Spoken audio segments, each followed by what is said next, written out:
Has the joy of possessing something ever lasted forever? We all live our lives constantly wanting something. More money, higher status, or even the heart of someone we love. We undoubtedly believe that the moment these desires are fulfilled, our lives will finally become perfect. However, the 19th century philosopher, Arthur Schopenhauer, throws a very uncomfortable truth at us. In the end, only empty hollowness remains at the end of all pursuits. He defined human life as follows. Life swings like a pendulum, backward and forward, between pain and boredom. When we do not have what we want, we suffer from the pain of deficiency. And when we finally get it, that joy disappears like a shadow, and terrible boredom sets in. Today, we are going to tell the stories of people who became proof of this cruel pendulum. On Christmas of 2002, a man named Jack Whittaker received the greatest gift from God. He became the protagonist of the largest jackpot in Powerball history. At the time, $315 million.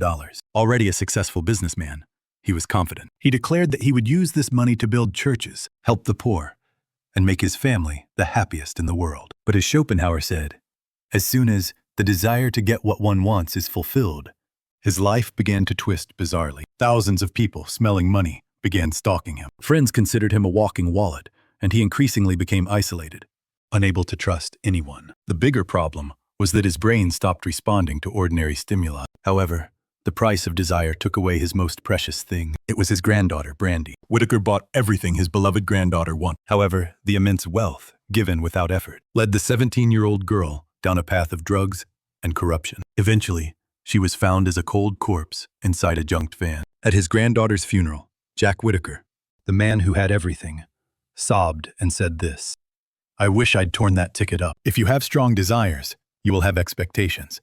And the moment expectation swallows poison, it makes your life sick. If Jack Whittaker was ruined by unprepared wealth, would someone who succeeded rightfully with their own talent be happy? Listen to the story of Markus Persson, alias Notch, the creator of the world's best-selling game, Minecraft. In 2014, he sold his company to Microsoft for $2.5 billion.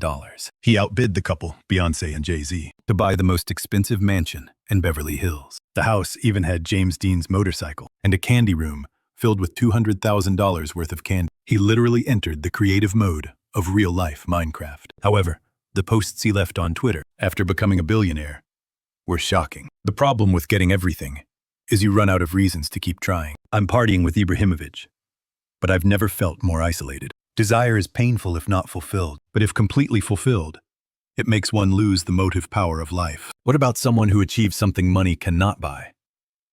In 1969, Buzz Aldrin landed on the moon for the first time in human history with Neil Armstrong. He stood at the highest place humanity could reach, the physical pinnacle. He looked at the scenery of the moon and said this, "Magnificent desolation." Returning to Earth, he became a worldwide hero. But after the splendid parades ended, what came to him was deep depression and alcoholism. He asks in his autobiography, "What do you do after walking on the moon?" The tragedy was that he had achieved his life's goal too early and too perfectly. "I wanted to resume my duties, but there were no duties to resume. There was no goal, no sense of calling. Like all achievements attained by chasing desire disappear like shadows, and all that remained for him was the unbearable boredom of Earth. We cannot stop this pendulum, because as long as we are alive, we will continue to desire. However, modern psychology and philosophy offer us one escape route. It is realizing the arrival fallacy, abandoning the expectation that I will be happy if I achieve something. The last sentence of Image 1 says this, "Happiness is accepting the present without expectation. Achievement is not a destination, it is just passing scenery. True satisfaction lies not in the result of fulfilling desire, but in the process of immersing oneself in something. Do I want the result, or do I want life?"